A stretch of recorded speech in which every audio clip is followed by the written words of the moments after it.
Welcome to Parents Against Santa Susana Field Lab's hosting of our mental health webinar. The idea for this webinar was born from our experience collecting ash and air quality monitoring samples from impacted residents following the Palisades, Topanga, and Eaton fires. Each resident we visited had a different story, distinctive circumstances, varied resources. And the heavy stress load people were enduring was apparent in most of the people that we met. We knew people were concerned about their safety from exposure to polluted air from the fires, and most had been at least temporarily displaced from their homes. For some, the next steps were uncertain, and many communicated their great worry and anxiety.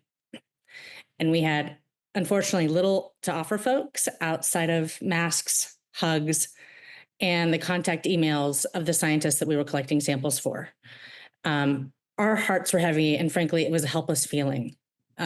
Melissa and I were discussing today how we actually experienced a great deal of stress during that time, and we didn't recognize that that is what we were feeling because we were just on the ground. While we believe strongly in the work that we were doing to collect data, and we understood its importance, we knew that the data would likely be unavailable for several months and would likely be unavailable in time to assist the residents in making their critical decisions that were directly in front of them. So after several discussions with the LA Fire Coalition, which included leaders and health professionals from the urban wildlife impacted areas, we concluded that bringing together mental health care professionals would be helpful in bringing understanding to people's experience, what was possibly happening in their bodies from enduring ongoing stress from the natural disaster events, as well as providing information on tools and resources available to them. So the panelists here today are folks from within our networks and or coalition that have informed professional expertise on issues surrounding mental health or air quality research, some with clinical experience and some having experience working on the ground directly with communities. We're very happy to have this discussion today, and we hope that it will prove to be beneficial and helpful to community members impacted by local fires now and in the future. We'll start with the introduction of our panelists. We'll then move directly into moderated discussion. Then we'll open the Q&A to you attendees who likely will have questions. But what we will do is we'll direct you to put your questions in the Q&A at the bottom of your Zoom screen so that Melissa can then read them anonymously in the order in which they came in. So without further delay, we will start introducing our panelists. I'm Dr. St. Fleur. Please feel free to call me Diane. I am a triple boarded psychiatrist. I do adult, child, and forensics. My niche is working with families that have suffered and are survivors of trauma, addiction. I served as chief medical officer for almost 4 years at a nonprofit hospital in Los Angeles. And now I'm focusing on opening up a practice in Ventura and LA County that focuses on suicide prevention. I do a lot of clinical work. As I mentioned, working with families. I do some teaching with some of the local universities here in LA. Nice to meet all of you. Stacy Kaiser, can you go ahead and introduce yourself and tell us a little bit about your work? Yes, my name is Stacy Kaiser. I'm a licensed psychotherapist. I have been working with individuals, couples, and families for the last 30 years.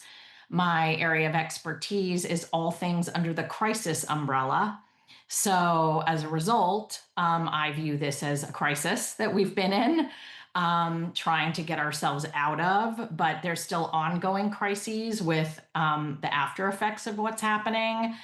And so I'm hoping to provide some information on how to deal with that kind of stress, how to deal with the trauma, because I do think we all are walking around with PTSD.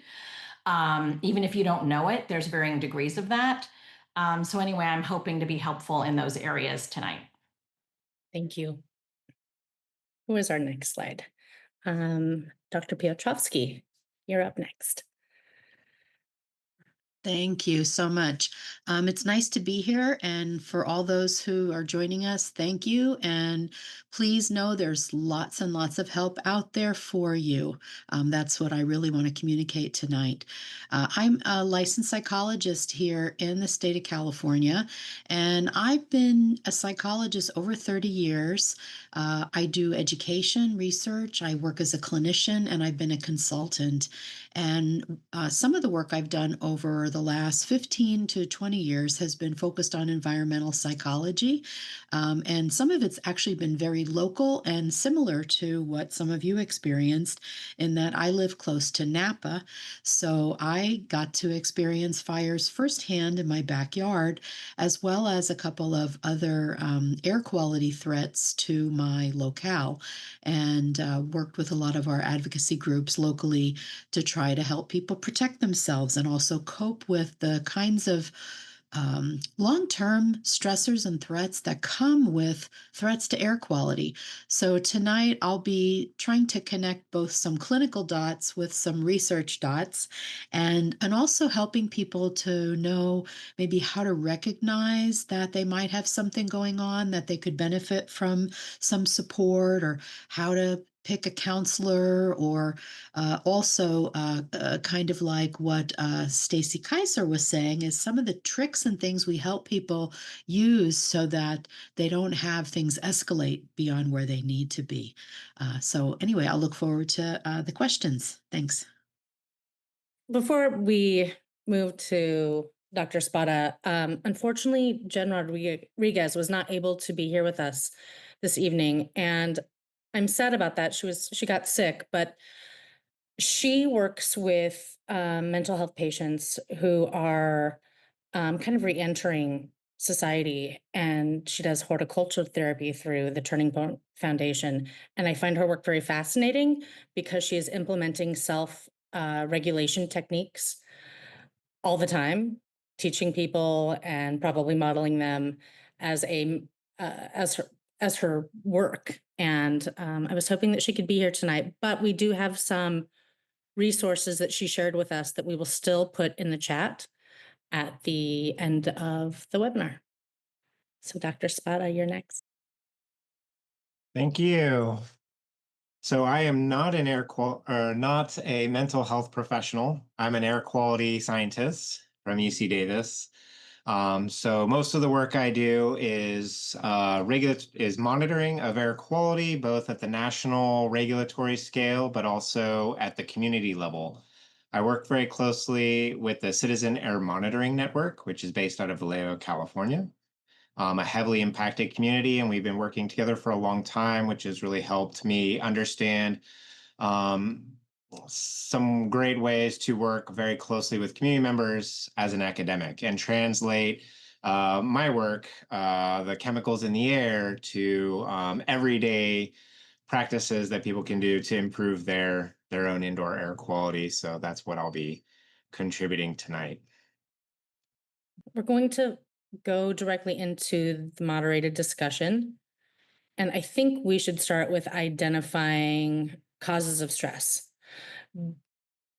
for this particular situation, because they're specific when you think of what you're enduring when it comes to a natural disaster, and the problem of not knowing, which Dr. Piotrowski discussed in another meeting with us.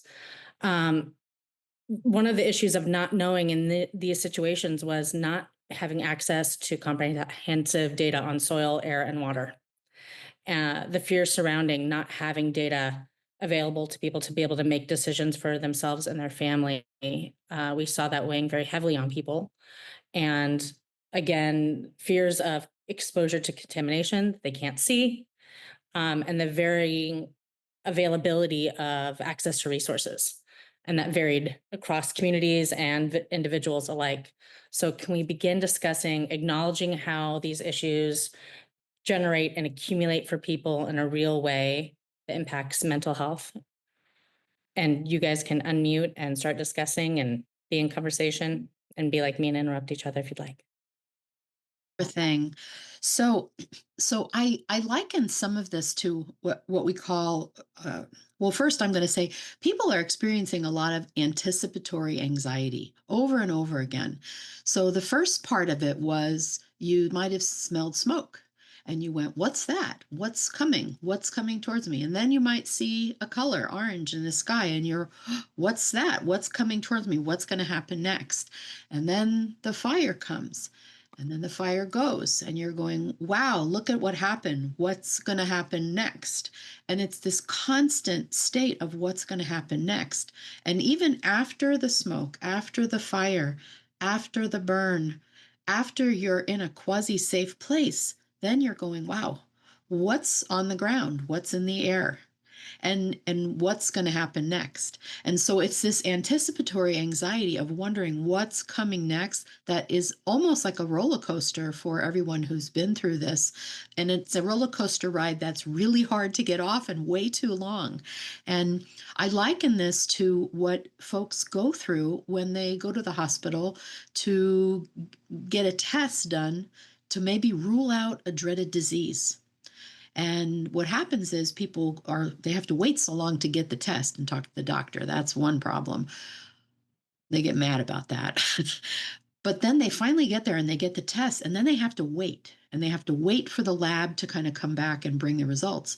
And sometimes that waiting period is the hardest because you don't know what's going on.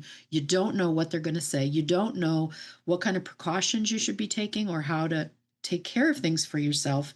And oftentimes, what can happen, especially if people are already feeling depressed and anxious, is that that's where their mind goes. There's a thing that we acknowledge called state dependent memory, where it's easier, if you're already depressed and anxious, it's easier to pull up those worst case scenarios. It's easier to access your other memories and thoughts of anxiety. And so what happens is this can build. And so anticipatory anxiety, the waiting that can come, and I think that's partly what the community is dealing with now is what's going to happen next? What's that stuff on the ground?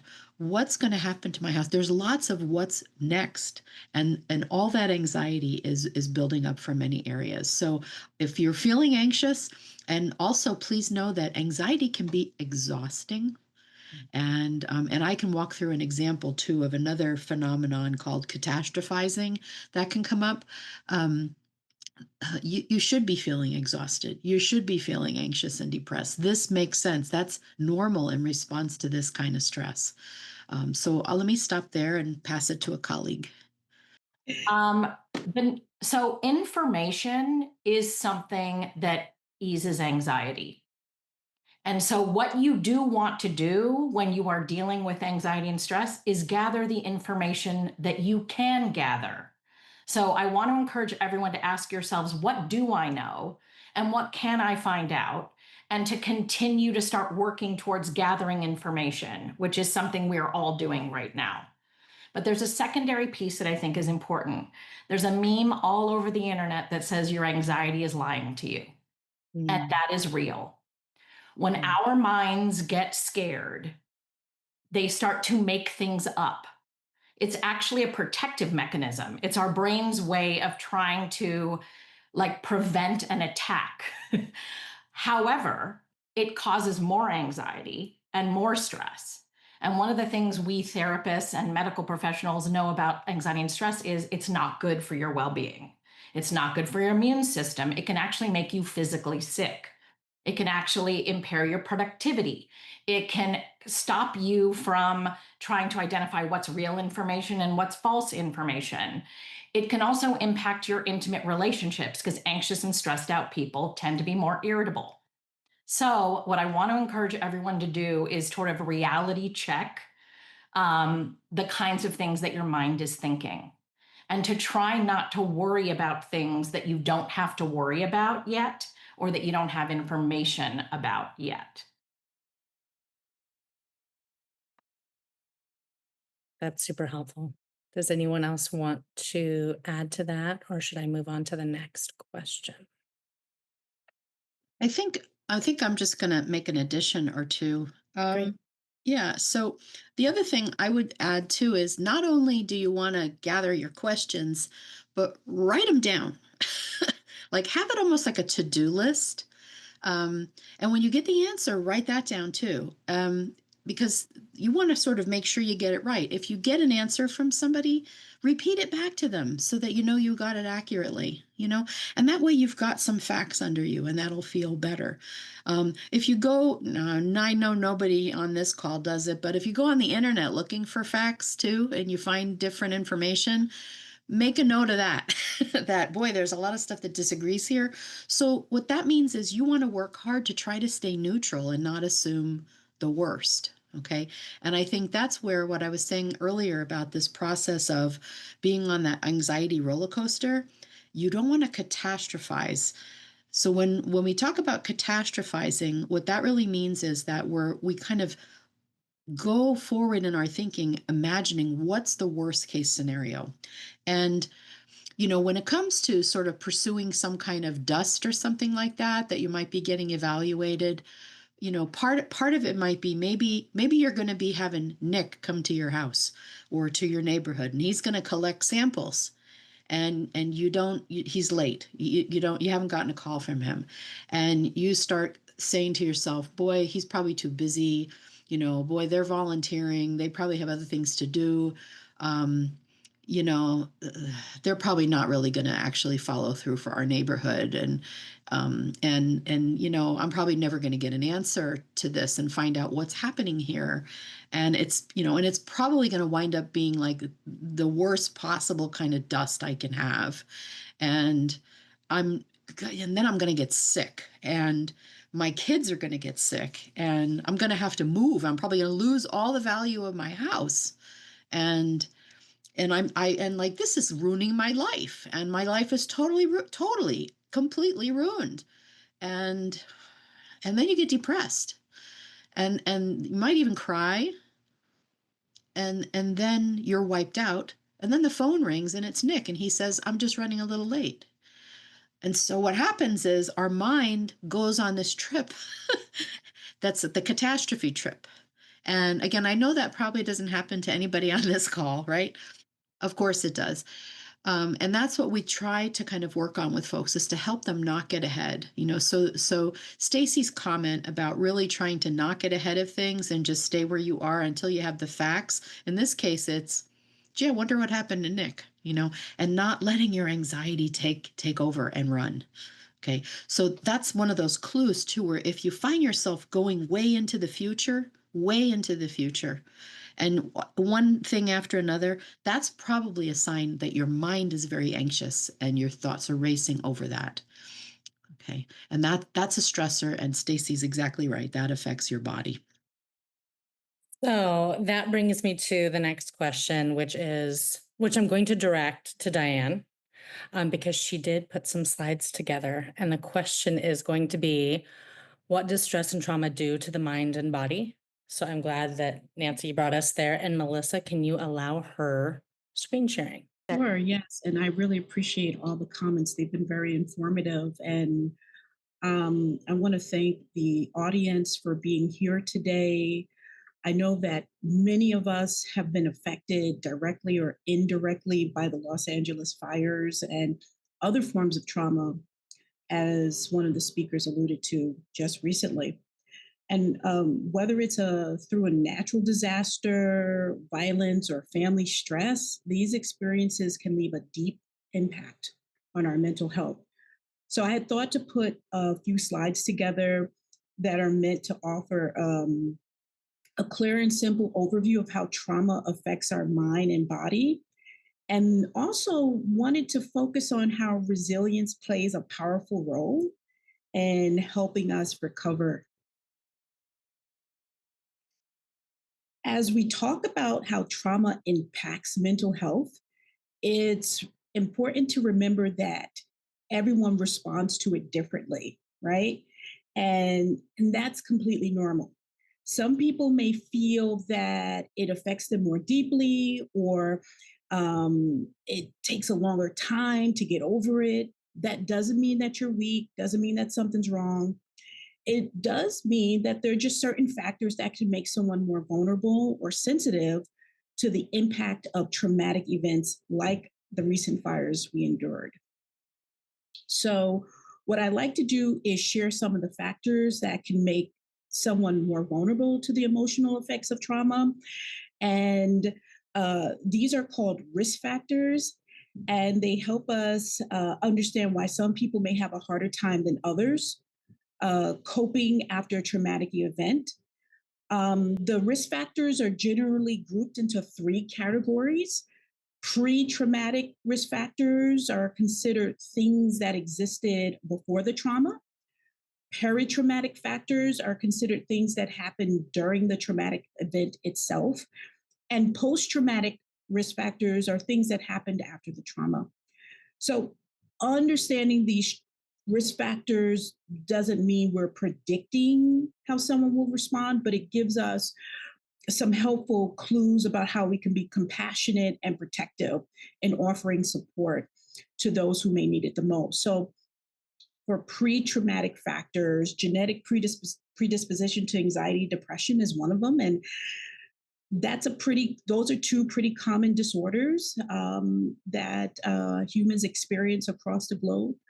The female gender and younger age as well, lower socioeconomic status, early life emotional mental health issues can also be a pre-traumatic risk factors. Thinking about our paratraumatic risk factors include the severity and duration of the fire, right?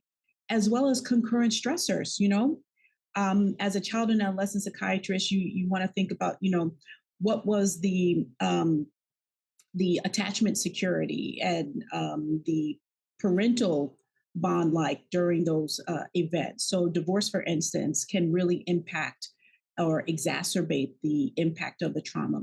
And post-traumatic factors like maladaptive coping skills. So for instance, a person, when they find that they treat their stress level with alcohol or maybe other substances, that would be considered a maladaptive coping skill. For a lot of our kiddos, especially preteens, adolescents, could be self-injurious behaviors or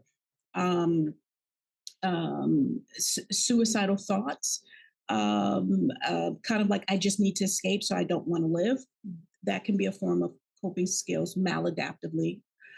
And negative appraisals too, I see the glass half empty versus half full, or tending to negatively attribute. And it goes along a bit with the catastrophizing, which is, a CBT concept of, tending to think the negative or the worst of things. What is CBT? That's a great question. Cognitive behavioral therapy. So it's a great therapy. And actually, it's considered the first line of treatment. Trauma-informed cognitive behavioral therapy is considered the first line of treatment to address a diagnosis like post-traumatic stress disorder. And it can really help one individual work at those distortions, those negative thoughts that can lead to that catastrophizing, and that can create a lot of anxiety. And it can also help one build really good adaptive behavioral skills to cope with the anxiety that tends to be associated with the trauma or the PTSD. Now, on the flip side, it's just as important, maybe if not more, to talk about protective factors. These are strengths and supports and resources that can help reduce the impact of trauma, give us that buffer. So stability and social cohesion in the community and the family is really important. Community response. With practical things. So, one of the things we discuss in preventative psychiatry is, you don't arrive at the scene that says, da, da, da, I'm the psychiatrist, I'm here to help. No, it's, hey, I'm Diane, can I get you a blanket? Do you need a sandwich? They're passing out sandwiches. So it's really about that community response that we really want to focus on. And, what's also important is the role of relief organizations. So already having that trust and that reliability. It's really helpful when a community knows, oh, okay, that's the organization that I know is there. That's a pillar, it's a staple in our organization that I can know, I can trust. I can pick up the phone, I can call Jenny, I can find out, okay, what resources do we have at this time? So it's really good to have that, and those are protective factors, and that gives a sense of uh, of certainty, a surety that attenuates, that minimizes that chronic uncertainty that can come about when you've been exposed to severe and significant disasters like the Los Angeles fires. Thank you so much. I'm going to be rewatching that. Symptoms of yes, I think that takes us, it could take us one of two places. Which way do we want to go?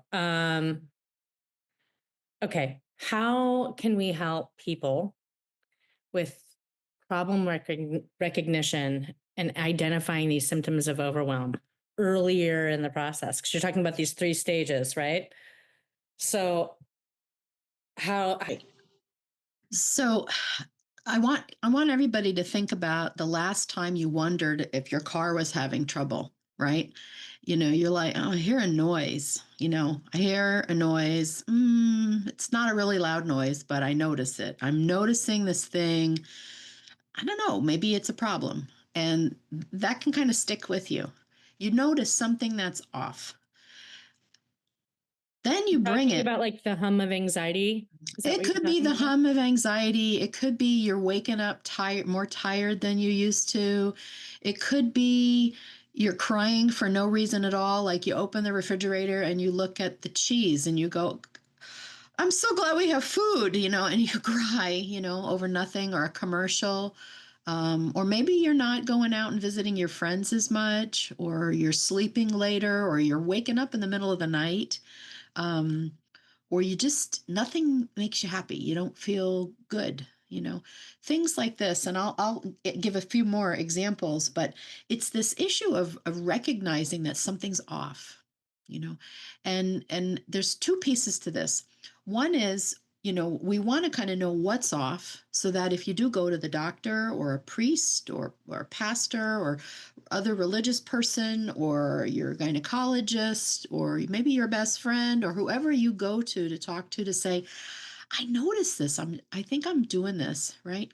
If we go to a mechanic with our car, we try to give them the symptoms because we want them to get the right diagnosis. We don't want to spend a lot of time in the wrong place. It's the same with this. If you start noticing that this is off, back to taking notes, take a note, go in your phone into the little notes and say, boy, I noticed I'm sleeping late. I noticed I didn't eat a lot. Put the little notes in there, and then that when you go to the doctor, you can go, I've been doing these things. I got this in my phone. What is that? And I mention that because a lot of people don't connect the dots when it comes to mental health. I'll give you an example. I worked with a gentleman in his mid-60s. He just retired. His dog died. His wife was really ill. And then he wound up like breaking an arm. And he wound up in my office because his doctor said, go talk to a psychologist. And he said, I don't know why he wants me to do this. And I said, well, how you been doing? And he went through and talked about feeling irritable and down and not having energy. And he never connected the dots that it was depression, that he was experiencing a response to the arm breaking, his wife being sick, retiring. And this was a very smart person. Okay. We don't often connect the dots. Psychologists and therapists, this is the world we live in. We swim in the dots all day long. So for us, we see it right away. But for most folks, they don't always connect the dots. And so this is where recognizing that something's not quite right is important. Now, I'll tell you what, for women in particular, one of the things that people might notice, and this is where if you have a friend where you go, they don't think anything's off, but you notice it, is when women stop paying attention to their appearance. Okay, maybe they're not brushing their hair, they're going out of their house in their pajamas, whatever it might be, on a regular basis. That's a sign. Okay, that's actually something women will notice in other women when they have a substance use problem or when they have a mental health problem. And those things can come up also around trauma. So noticing changes like that, changes in sleep, worrying, feeling low, Even some of you might feel guilty. I feel guilty over what happened. I should have responded differently or done something different. I'm not happy with how I do it. Or, as Diane said, thoughts of suicide. You start, or maybe even it's not even I want to hurt myself, but what's the point? Boy, I worked all this and my house is gone. What's the point? You find yourself having those kind of feelings, feeling disconnected, maybe even isolating, maybe lack of interest in sex with your partner. Okay. Um, these are things, eating habits changing, moods changing. Okay. And actually, here's another one, even laughing too much, making jokes. Oh, yeah, this happened, which we sometimes say, well, that's a way of coping, but sometimes it's too much. It's nervous laughter. And that can be a sign of inappropriate affect, is what we call it. So these are the kinds of things when they pop out, that's a sign that maybe I should go talk to my doctor or talk to a counselor or talk to somebody. And I want to also just mention too, this idea of recognizing problems. It can be a little different in kids. What I've mentioned so far, kind of for adults or even elders, but with kids, we might see their school performance be off, or they're worrying, or they're getting in fights with kids, or they don't want to go to school, or they don't want to go to bed.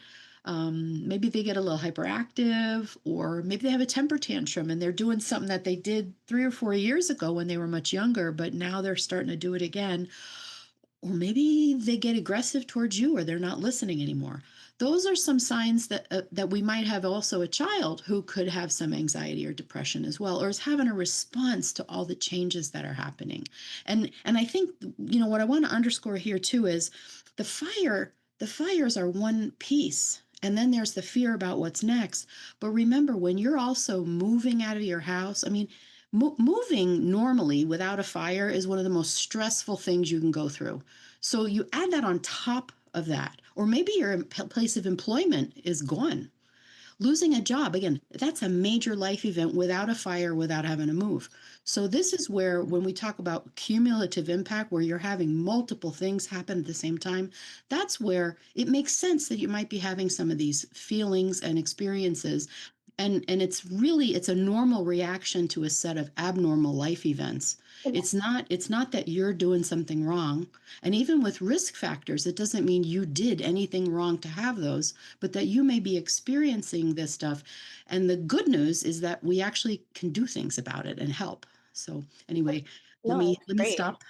I'd like to know from Stacy if you've seen this. I'm sure you've probably worked with a lot of moms. So I've been clinically depressed for years. I think like Diane, you were saying, a genetic predisposition because I have ADHD, and that is often a comorbid disease, is anxiety and depression. So I was already, set high on the probably going to be depressed kind of a person, definitely benefited from medication. But when my daughter had cancer the second time, I actually had a friend get in my face, and thank God for her. And she said, I am not going to go away until you go see, you go get help for your depression. And I was like, what depression? I don't sleep in. I'm eating. I'm getting my kids to school. I'm still showering. I can even laugh. And she's like, I know it, because she was a cancer mom. She said, I know it. I got help. You are depressed and you need help. And I couldn't see the symptoms, and because they didn't look like what I see on TV, or maybe hear some of the more extreme cases of depression, and frankly, I've got kids. I'm not going to let them suffer. How do you see that? If you have any advice for parents, maybe even especially moms, where we feel this huge burden to push through, um, Mhm. and then I got to a point where, thank God, my friend caught me in time, because I think I would have broken and then not been able to really take care of my family in the way that I wanted to. I got help in time, but again, there's some similarities, and like the trauma happens, but then it's kind of that period after the trauma Yeah. that I got caught up in. I'm glad you brought that up. I'm a mom also, though it doesn't only happen to moms, but it happens to those of us that are like caring, giving, high functioning people. A lot of times have no idea that we are not okay. And so I'm grateful to your friend, Melissa, because you do want to look and listen to the mirrors in your lives. Okay. The people who are close to you, if they're saying something to you, you want to listen. But there's a secondary part, which is when you go to bed at night and things are quiet and you've, put the kids to bed, gotten the work done, whatever, I want to encourage everyone to take a moment and really check in with yourself and say, how am I feeling? And am I happy? Am I sad? Am I mad? Am I scared? And try and have moments. And you might still get nothing one night. You might still get nothing the second night. But if you keep at it, you may get that answer. Now, I want to add something else. Even if you get no answer and you're walking around saying, I'm good, I'm fine, all of that other stuff, which, by the way, I was doing after I was evacuated, though I tripped over 3 different things in the street, which I don't normally do, which was a sign of me being slightly disassociated or very out of body. But even if you're not sure, it's really important in times of stress and crisis to engage in maximum self-care, to make sure that you are doing things that are relaxing and restorative, that you're taking breaks, that you're taking a hot bath, that you're eating one of your favorite meals, that you're talking to a friend, that you're doing the things in your life that you would count as things that feel good to you. Because whether or not you're under stress, those are the kinds of things that will lower stress. It's a weird thing to say, but sometimes having a bath when maybe things are literally burning down, like in the case of the January fires or other periods of extreme stress, it feels ridiculous to get in a bath and light those candles and let yourself sit back, but it is transformative. But to allow yourself to go into self-care, I think is, especially as women, when we take responsibility. Right. I know dads do too, but as moms, when we're fighting to protect our kids from the stress they've gone through. I have a question for Diane too, if you don't mind me transitioning that. So from the stress that I felt very guilty about needing medicine. That's not something that I was comfortable with at the time.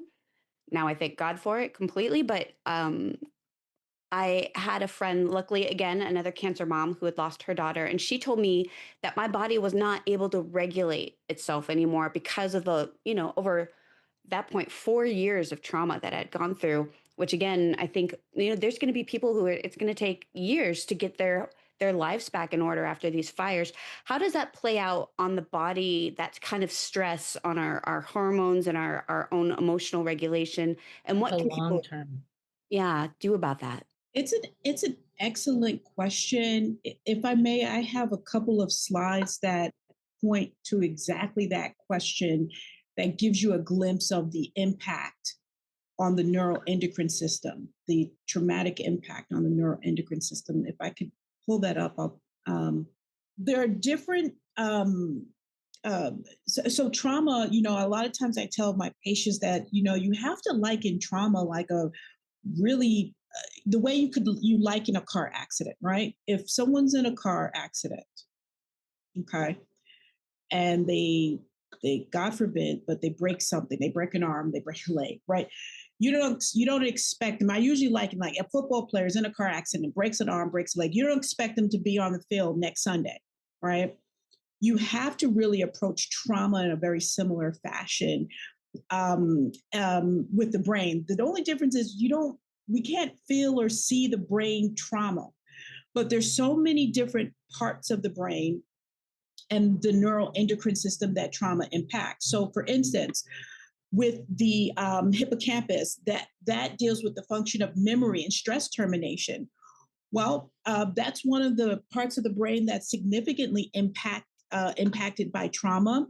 And so that's why a person may have decreased recall or difficulty with memory, or even other cognitive functioning, or difficulty with terminating stress. So normally things are usually not getting to you so much, but you can't just seem to turn it off, or you can't, we call that perseveration.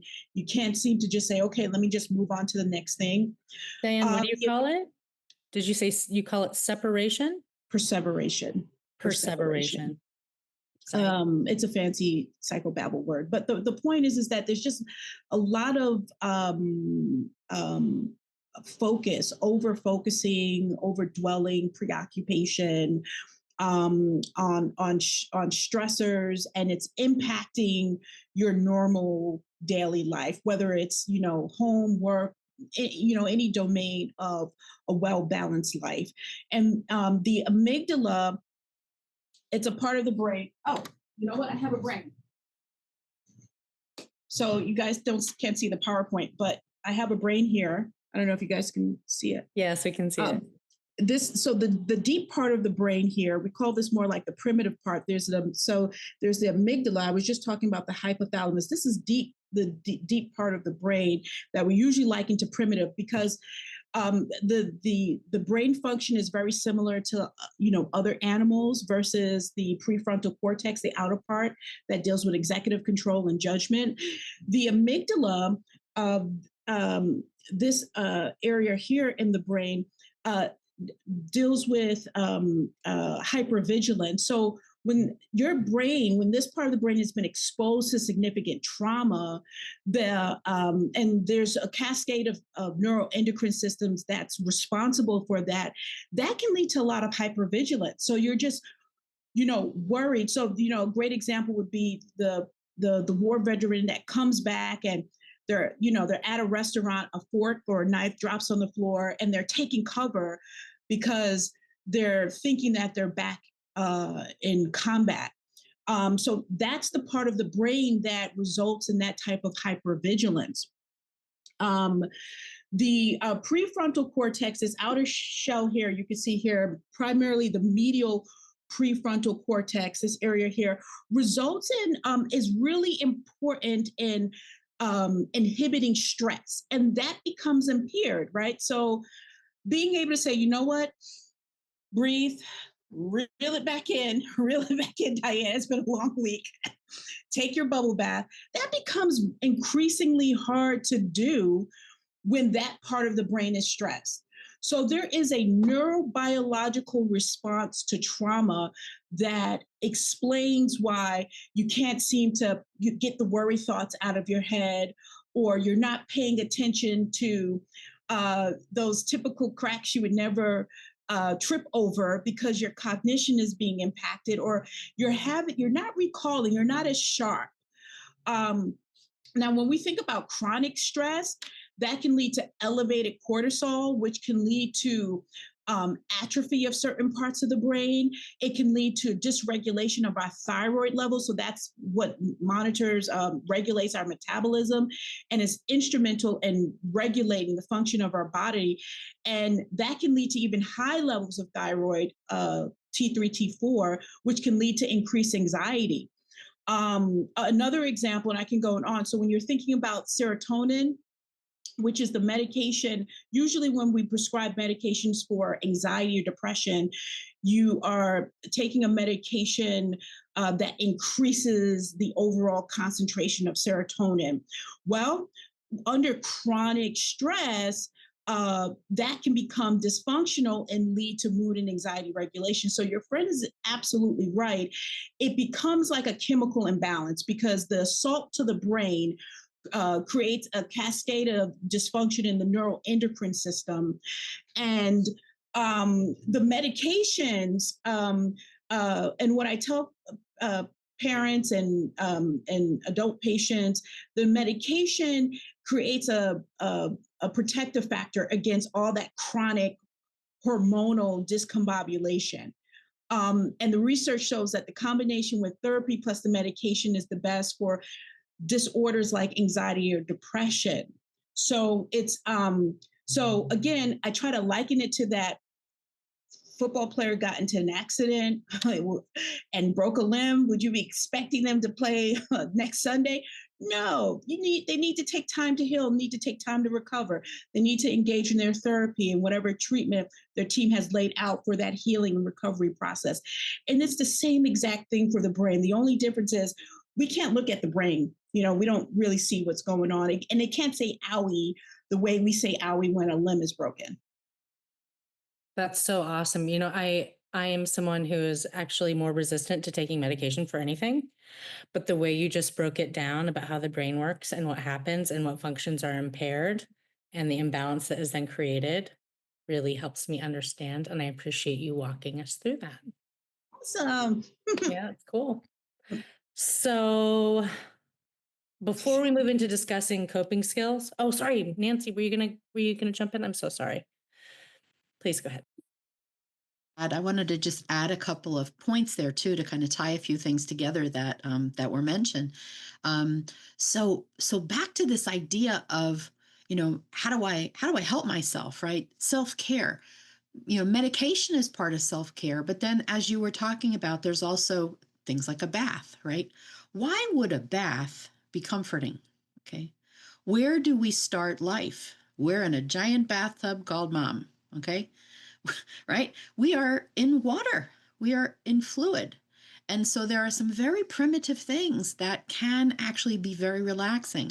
If you don't like baths, swim. That can be very relaxing. Um, but that's a very primitive kind of a thing that can be helpful. Just focusing on your breathing. When we talk about interventions and things, we can focus on that too. But that's also very, very primitive. It's our most primitive brain system, like Diane was talking about. That's the part of our brain that's helping to control breathing. It's one of the oldest parts of the brain. So when you hear therapists say, take a bath, and you're like, what are they telling me to take a bath for? Or breathe. Why are they telling me to work on my breathing? Like, how basic is that? The reason is because these are some very primitive kinds of things that your body experiences in an important way. It's an association of safety and comfort. And again, functioning with breathing that can really be helpful and calming. And to also jump back to another piece that was mentioned, I think, Melissa, you talked about the, I kind of hold it together as long as possible, all the way till the end. And this is not uncommon if you're an older child, the eldest child in a family. Maybe you come from a family of firefighters, policemen, doctors, people who are used to being the ones, first responders who run in and take care of everything. These are the folks who are the best at compartmentalizing. They can take something that happened, they just stick it back here, and then they go in and they do their job. And a lot of times what happens is those are the folks they're doing great all the way through. They do great. And then when they finally feel safe, that's when they feel it and it can hit them. And I wanted to also bring up this idea too of like many moms, you don't have the fireman's hat or the policeman's hat, but you do have like the super mom cape, right? You're a first responder, whether you know it or not, And first responders, when it comes to crisis, again, that can be a little bit different of an experience. When you're the one getting everybody out, you're taking on extra responsibility. Now, I'm going to imagine that we also may have somebody who's attending who may also be a professional first responder. And there are also some special needs there. I think, as Diane was saying, when you're a soldier, your job is to go in and do that. But that can help people overcome some of the fear and, again, compartmentalize some of those symptoms. But it doesn't mean they're immune, okay? Because what happens is we have a fellow who wrote a book. He says the body keeps score. You may be able to put it out of your head and keep functioning, but your body is taking record of it. And literally, sometimes people will stuff the memory in their body, and then they have symptoms come out that kind of mirror that later. So this idea that some people can kind of do great all the way through, and then boom, 3 years later something happens, that is not uncommon. And again, it's often in people who are the super copers. Okay, so, and when I say super coper, it's COPER, like you can cope with just about anything. So be aware of that. Your brain may be a little more skilled at putting things in a box and setting them aside. And I don't know where that lives in the brain. I'm not sure. I'm not sure that we know that exactly yet.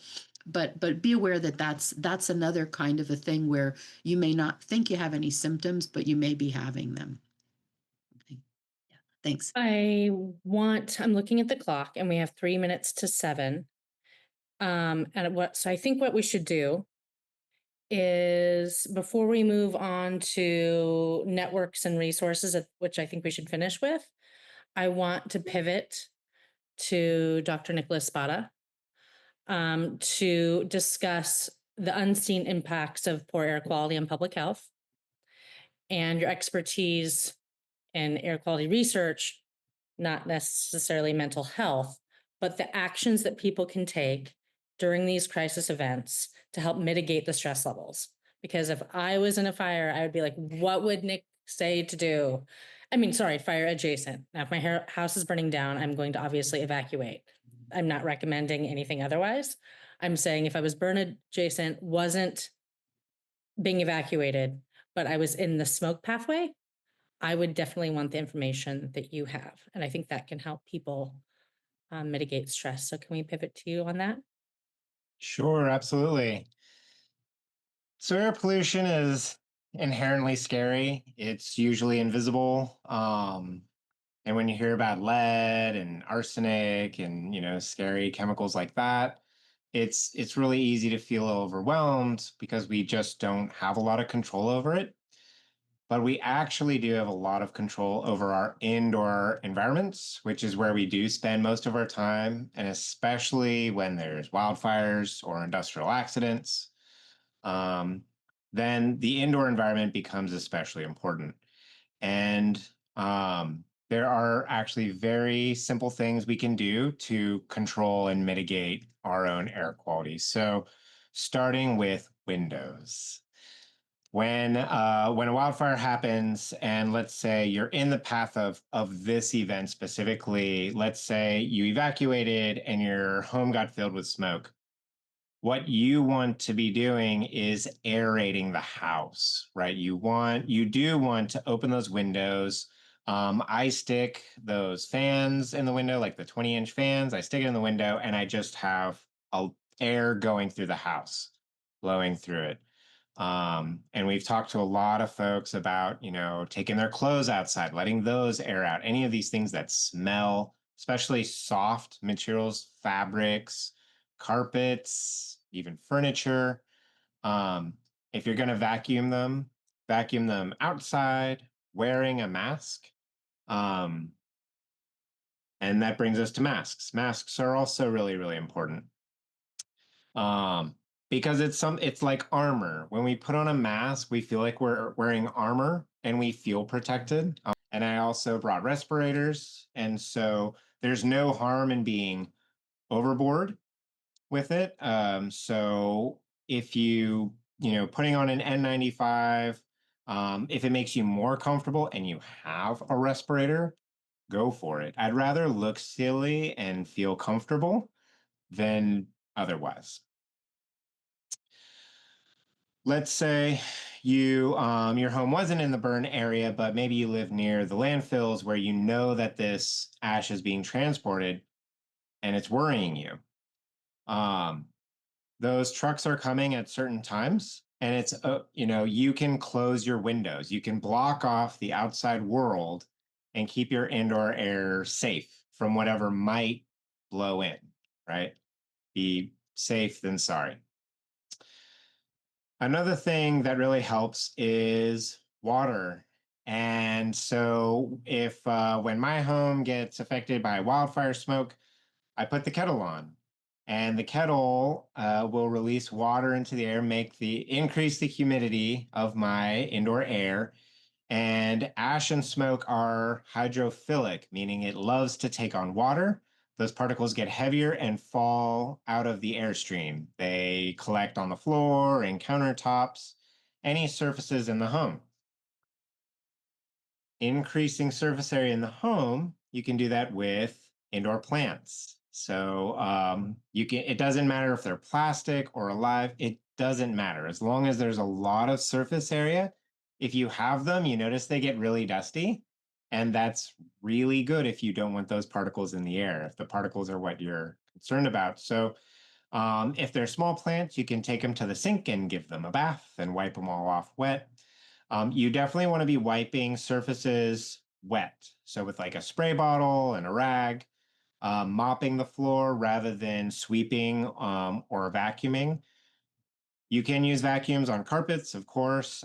Just make sure that your bag is not too full, especially right now if it's affected by the wildfire smoke. If your bag is even half full, just go ahead and replace it. It's more effective when it's not full in filtering out, not resuspending that dust back into the air. Usually vacuum cleaners have a little filter in it. It just looks like a sheet of foam. go ahead and replace it or clean it. Some of them you can just wash. But changing out those filters will really help. If you're going to be vacuuming, make sure that your vacuum is in good condition, so it's not resuspending those dust particles. I think I covered all the major ones, but yeah, wet wiping surfaces, all these things are really, really helpful. One thing I didn't cover is the gases, and that is something that's pretty specific to the LA fires because a lot of plastics burned. And the gases, what happens is, like I said, those soft materials in your home are like a sponge, and they're going to soak up those organic gases and then re-emit them slowly over time. So what we can do is keep changing the air. So opening the window and having that fan blowing is going to keep pulling those gases outside. And just over time, you're just going to keep doing that. And over time, those gases will eventually go away. You'll stop smelling it. There may be really low level backgrounds, but they may be below a health threshold. So they'll be okay. You can also use air purifiers.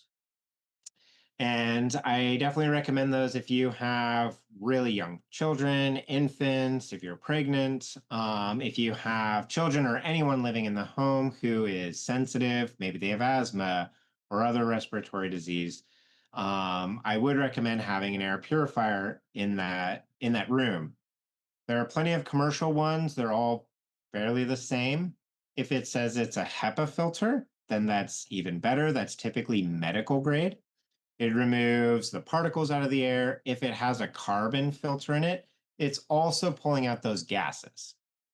The carbon filters do need changed more frequently than the paper filters because they just load up really, really fast.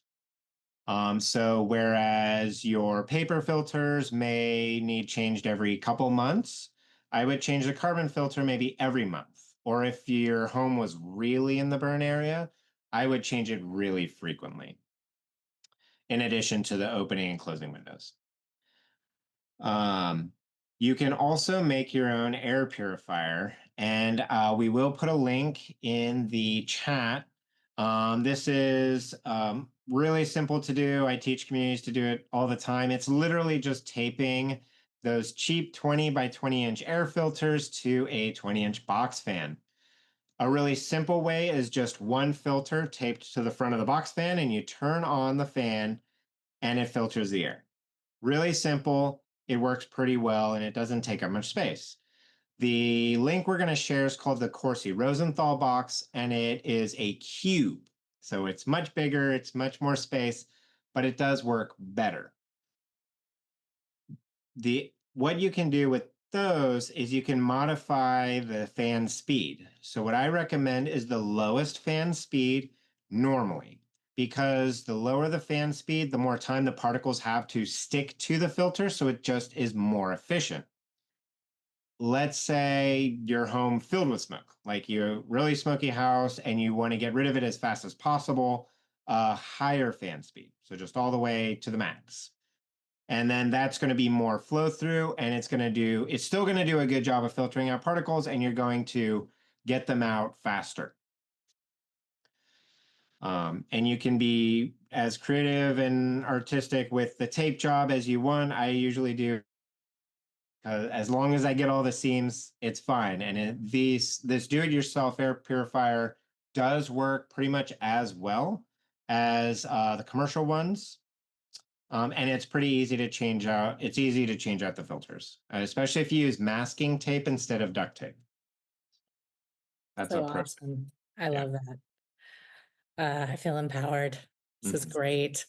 Okay, so because in the interest of time, I think we should open up to Q&A. We have a question that says it's kind of a multi-part, but maybe we can take it apart. What can we do to ensure that all toxins stop spreading into communities? What can we do to stop them from dumping toxic waste into our landfills from the fires? As a person living near the fires and the Santa Susana Field Lab, I feel concerned about this. The fires were traumatic, and every time I see a fire helicopter fly by my house, I think, is there another fire? So maybe we take the first part. And because this is a mental health webinar, maybe we're talking a little bit about what do we do with the persistent fears that there are toxins in our environment. What really comes to mind, though, one of the first issues with acute stress is to make sure that the person's reassured that they're in a safe environment. And the dumping of ash and is not really reassuring the community that we're in a safe environment.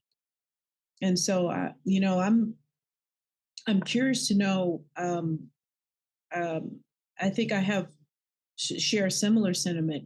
What can a community do?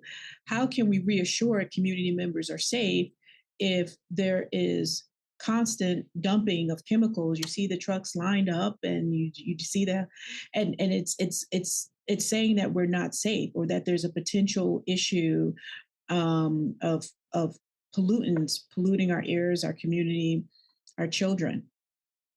I want to jump in here, not as a panelist, but as co-director of Passful, because we saw the trucks coming. We saw discussions on Facebook of community members becoming alarmed, expressing their stresses, expressing things that weren't confirmed, but worst case scenario type fears. And that's what led us back to Dr. Spada's implementation of air monitors, above and below that waist site, so that we can get upwind, downwind readings, so that people have a resource to go and look. Hey, are we getting elevated readings? When the winds come up in the fall, will we have elevated readings? And I know it's not a necessarily a mental health application, therapy application, but it was the only thing that we could think of to actually do to take action, because people are worried. And without data, sorry, Nancy, go ahead.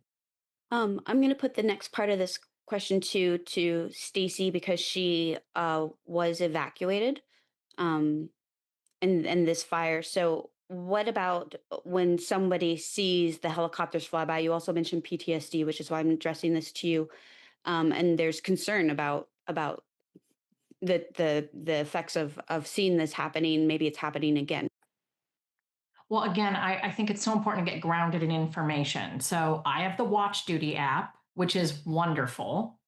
But I'm also connected to like social media and neighborhood groups. And my neighborhood now has a WhatsApp group where we all connect and inform people on that. And then turning on the news and doing all of that other stuff, like gathering information to try to find out.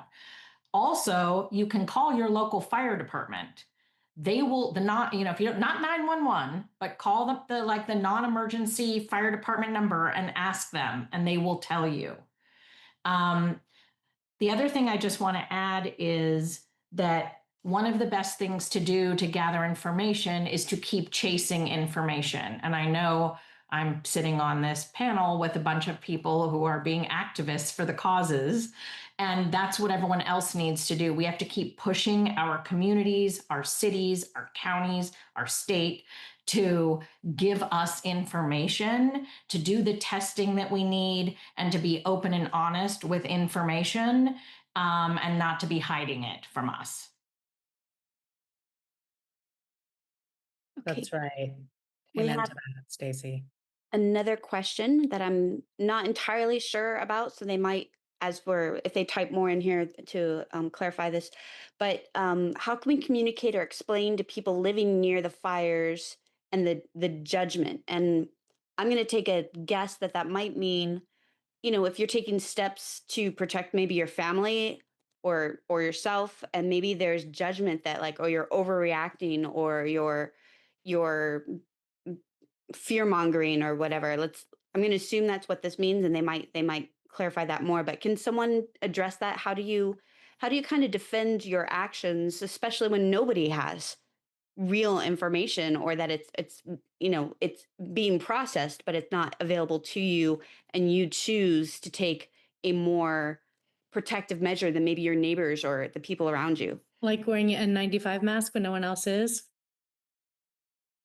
We saw a lot of that in Altadena, and that was terrifying. Right after the fires, smoke and ash everywhere, and we're wearing respirators, Jenny and I, to do collecting. And we saw lots of people in the community outdoors in the ash not taking protective measures. And there did feel like some judgment from that. So I'm going to jump in on this one. So whenever you're in a crisis, one of the things we all learned in grade school was when you're in a crisis, number one thing is to remain calm. Remain calm. That's the first step. When you're on a plane, something goes wrong, you put the mask on yourself first. That's what they tell you before you try to help somebody else. So these basic steps of, okay, let me remain calm. Let me take care of myself. Realize that feeling of judgment is in your mind. It may not actually be out there. Okay. And what I would say first is trust your guts. If your instincts are telling you, I need to do something to protect my family, do it. Okay. I need to do something to protect the air that I'm breathing. Take care of that. If people are looking at you a funny way, or you feel like you're being judged, I would say that's something you write it down and you say, I want to go talk to my doctor about that because I feel like, am I off base here? Am I off base doing this? Because probably that's a type of social anxiety, most likely. That's a way your anxiety is creeping up. Am I doing the right thing? Am I overreacting? But part of that is how you're coping with your fear. Okay. And we can have multiple fears. We can have fear of social rejection because everybody wants to be in denial that the air is fine, even when it isn't. That's their way of coping with fear. Denial, a lot of people like denial, but it doesn't work for a lot of people, and it doesn't work with smoke or 2.5 particulate matter. It doesn't work. Denial doesn't work. Masks work. Filters work. Okay. But back to the basics is, if you want to do the best, take care of yourself first. If you think you're overreacting in any way, that's a psychological issue. And that's where we go talk to a counselor. Do not isolate. Find other people who are also doing that. Find the other person who has the mask and go talk to them. How are you doing? How did you come to decide to wear a mask today? It's that bonding together and not isolating that will help you kind of find your way. And people will be in different mindsets for coping with these things, but that's how we make it through. Some people are going to do much better with some ways of coping with certain problems. Others are going to be handling other things. And as time goes on, then we start sharing. Okay. But I think you have to remember that it's always going to be stay calm and take care of yourself first, whatever you think that should be, and not to question your judgments in those areas. Let me stop there so others have a chance to jump in.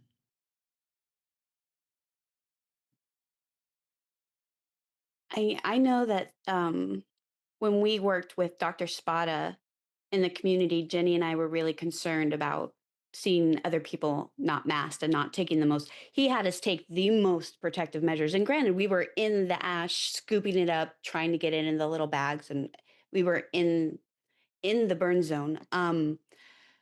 But one of the things that we were handing out to people as trying to create resources for people to feel like they were allowed to protect themselves. And we were talking about how in media they portray only the most dangerous situations wearing masks and ventilators and the suits. Ginny and I had the whole Oompa Loompa suits on with the goggles, the whole thing. Um, and so we were saying how in our culture we consider, unless something blowing up or on fire or radioactive goo dripping down you, stuff that's very, very visual, that we're not used to seeing that kind of equipment on a day-to-day basis.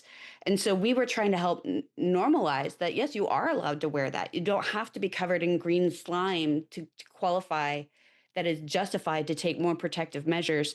um, Diane, can you talk a little bit about, what things can people do to help themselves feel allowed to protect themselves? Yes, absolutely. And I actually do address this in my PowerPoint slides, and hopefully you guys able to access a copy. So when we're thinking about how to build resilience, we have to think about how to shore up those protective factors before the trauma hits. That because it can be really difficult to mobilize those protective factors from a community level, from an individual level, if we haven't taught them, built them, and strengthened them over time.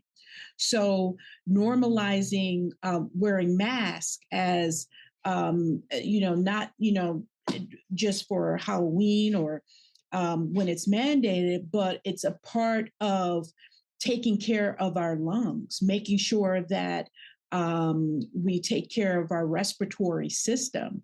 That is part of the resilience that I refer to when we think about resilience as a protective factor in the wake of these natural disasters. You mentioned the WhatsApp, what's it called? The What's Up app. That's a great example of that. Fostering neighborhood watch programs, already having these programs in place before the next disaster hit, because at this point, given our environmental trajectory globally, it's not about if the disaster is going to happen, it's about when is the disaster going to happen. And according to the data, it seems like it's happening more frequently. So we have to take a proactive stance. Now, in terms of the mass, it could be, a community coming together, and again, normalizing it by maybe having drills, maybe having, you know, a fundraiser or pancake days or some sort of get together pancake. I think about pancakes because in my community, when we would do recycle, I think every couple of years we would do like a big recycle day. There would be a pancakes. You know how food always brings people. There would be free pancakes to talk about the importance of recycling. And so that might be a wonderful event venue, free food. And let's talk about the safety of wearing a mask and normalizing it. And you don't have to, look like the boogeyman because you're the only one wearing a mask and everybody else is exposing themselves to harmful toxins. And I would just say, Go ahead. as unsolicited advice from someone who's not a mental health professional, be brave. It's okay to protect yourself and we don't have to apologize for it. And if we're the only one in the street with a mask on, so be it. It might feel stupid, but we don't know what's in the air. We don't know. And that's something we kept reminding ourselves in the field. We don't know what's in the air. Yeah. I'll sort of chime in on that too. I mean, if you don't have a mask on, you are the filter. You are the filter. Your lungs are the filter. You don't want to be there. So, it's one of those things where how much caution do I want to exercise? I don't want to be the filter, so I'm going to put a mask on. I think the other thing is you are the data. You're the data. You want data from soil samples and collections, but you are the data. So you know what? Go to the doctor, get a checkup, get a baseline read on where your health is at. And then if things start happening, you've got data. You are the data. Okay. Again, back to Diane's comment, and I think Stacy's comment, bonding, finding your group, finding your people. I will tell you that with prior incidences and fires and other natural disasters, one of the things we find with research is that oftentimes the very most local needs are not met by the state. They're not met by the feds. They are met by community groups of people getting together and finding out that, wow, nobody's dealing with this. What are we going to do? And then they either figure out a local nonprofit who can help them, or they wind up starting something, or they wind up starting and getting legislation moving, which is another thing. I think that back to that question of what do we do to get them to stop doing this, that's where the bonding and starting a group of people who can communicate and share information. And what I'll tell you is maybe even go to other communities, figure out other groups in other areas of the country that have dealt with these things. As an example, with in Vallejo, where our Citizens Air Monitoring group was doing work, and our group called Fresh Air Vallejo was working, we wound up getting over 50 other environmental groups in our region coming in to help us figure out what to do and supporting us. So the key here is that you're not alone. You're not a lone person running around out there. There are going to be other people who have the same kind of concerns. And it can be as simple as not having money and getting online to go on Meetup or Facebook and start a group, or whatever your favorite social media thing is, and people will show up. And again, just like this group that you have, the Parents Against, this landfill, it's the same thing. After a while, you have a core group that's working, and there are some enlightened folks out there like Ralph Nader who said basically, you get a group of people together, and once you start getting about 1,000 people in a zip code together moving, that's a force to be dealt with politically. So it doesn't take a lot of money to do that, and we can learn a lot from other groups and other areas that have done it, and that takes a little footwork and sweat, but it can be done. I also wanted to mention too that because I want to be really sensitive to the fact that not everybody has insurance or even can afford a copay when everything that's happened has happened. And so some of the resources that we have provided that will be posted later also feature a lot of free groups, access to counseling, access to just support groups that are out there, or places where you can go read and get education.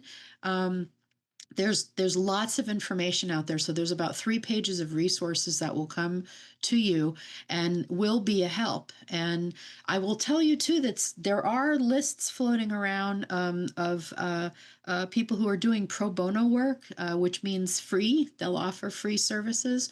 So it's a matter of digging. And what I would say is this is a good group to connect to, the way you found this talk.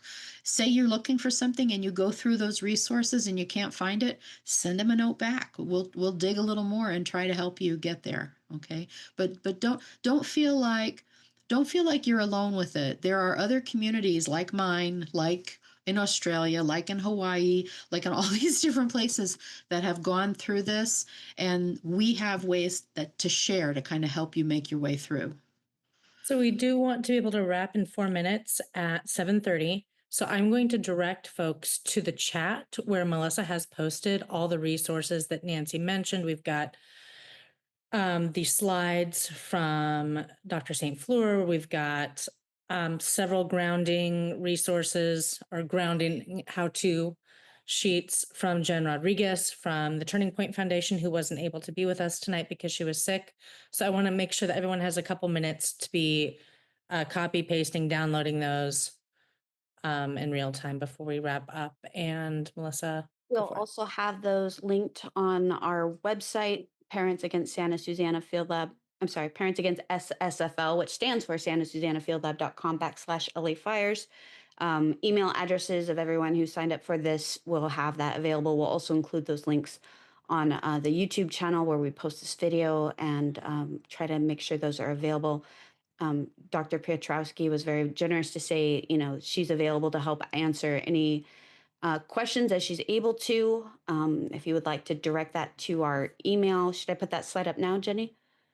Yes, and I am in real time putting our email in the chat so we can both do it. Okay. So our email is santasusanacampaign@gmail.com. Melissa's going to put up the slide.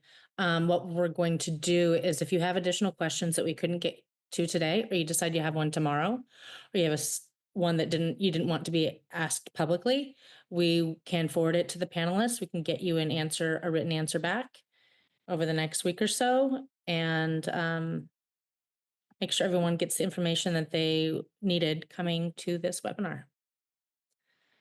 I think one of the best things about this, Jenny, and I know this has been true for multiple places in my life, it's sometimes just knowing you're not alone is one of the biggest steps towards mental health. and knowing there are other people out there and they care, and that what you're feeling is actually okay and safe to feel around other people. I think this webinar has done a great job of that. I want to thank all the panelists. I know that you have to run to another patient, Dr. St. Fleur, but I want to thank all of you for making time tonight to share your expertise. And we hope to disseminate this wildly. We're going to wildly and widely. We're going to share the video back with you folks, the panelists, so that you can disseminate it amongst your own circles, because we all have different circles. But thanks so much for your time. And thank you to the attendees for giving us your time as well. Denise have also said thank you to all the panelists. Great seminar. Thank you, you guys. This is invaluable, truly invaluable. Yeah. All right. Great. Thank you all so much.